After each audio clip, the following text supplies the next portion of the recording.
This is a story about never giving up, a story of giants.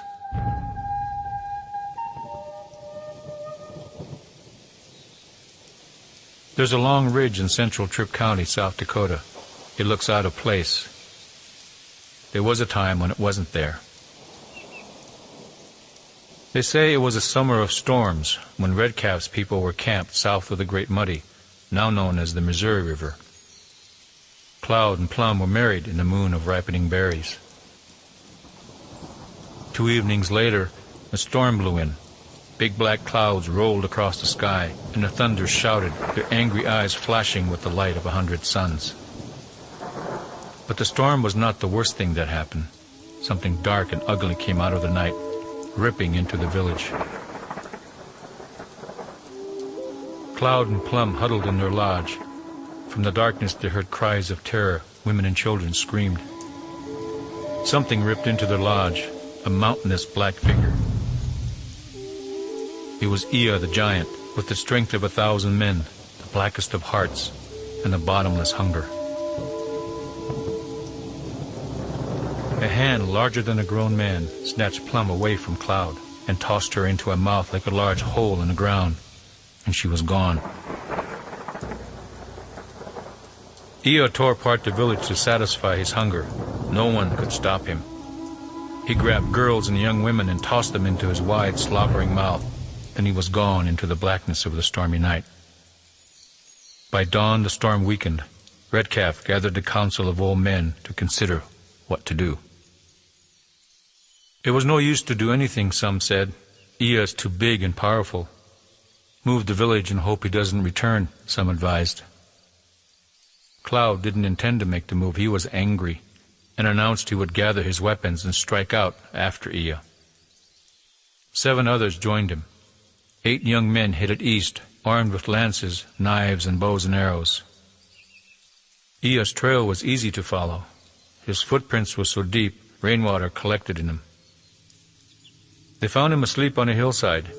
He was an ugly beast, naked and unwashed, twigs and branches caught in his long, tangled hair. Cloud and the others had never seen Ea. They knew him as an imaginary creature in the stories told by the old ones. Now there he was, bigger than any living thing. Inside his stomach were Plum and the other girls. Black Fox asked the question on all their minds.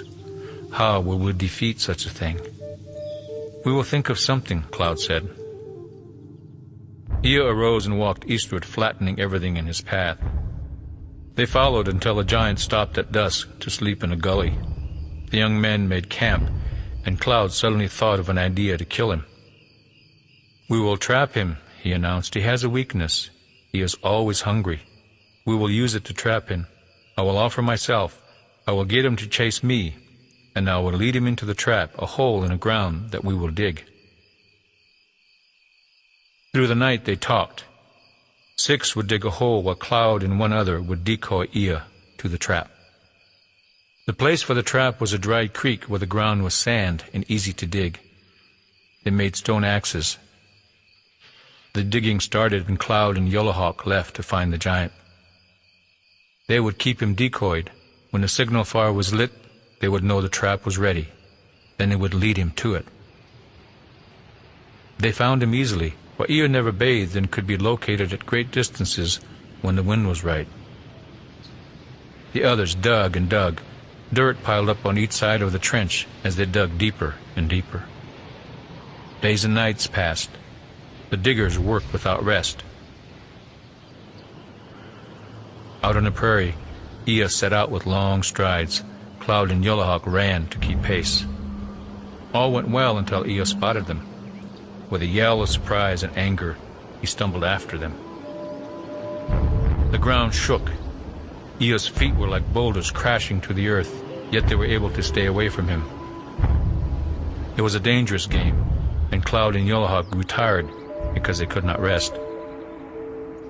Back to the west, the trench was growing deeper and deeper. The others worked their fingers bloody.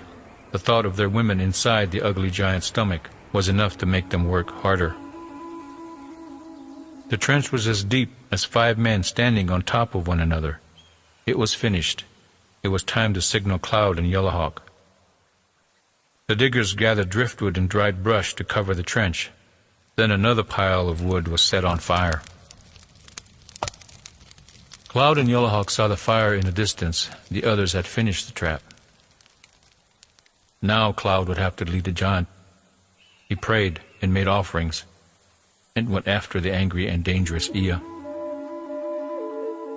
It was easy to get him to follow, but to stay alive, Cloud had to keep out of the giant's long reach. The chase continued through the day, and Cloud was tiring. He led Ea across the prairie and toward the trench. The others saw Ea approaching and hid. If Ea fell into the trench, they had to collapse the mounds of earth into the hole. Closer Ea came, looming larger and larger. They saw a man running before him. It was Cloud, stumbling badly. Soaked in sweat, he ran only on sheer willpower. He fell many times and fought mightily to stand and push on. On a grassy slope, Cloud lost his footing and slid. Ea's hand came down like a falling tree. Cloud rolled and barely avoided being flattened. But he had no more strength. He was too exhausted to be afraid. He had given everything he had and could do no more. Closing his eyes, he waited for Ea to crush the life out of him. But somewhere deep inside, he found a pebble of strength, one last spark of hope to save Plum and the other women. With a bellow of rage, he rolled away from Ea's outstretched fingers and leaped to his feet. The ground shook under Ea as Cloud ran for the trench.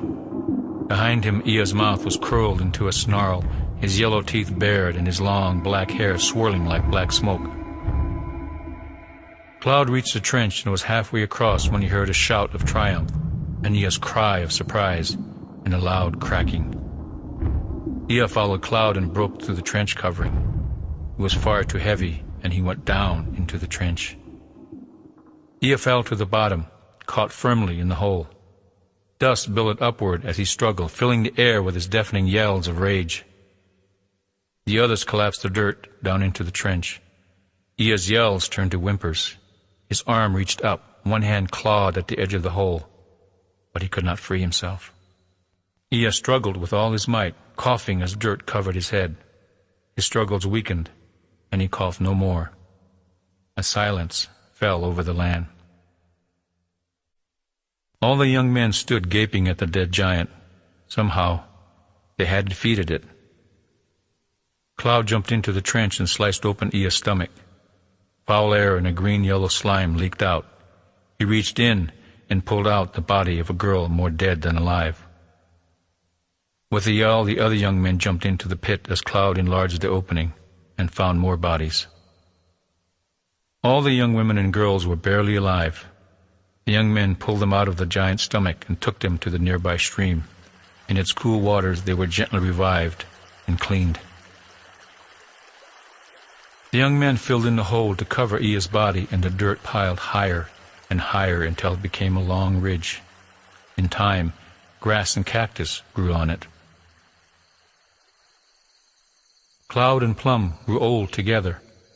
They raised 2 children along the way and heard the laughter of several grandchildren.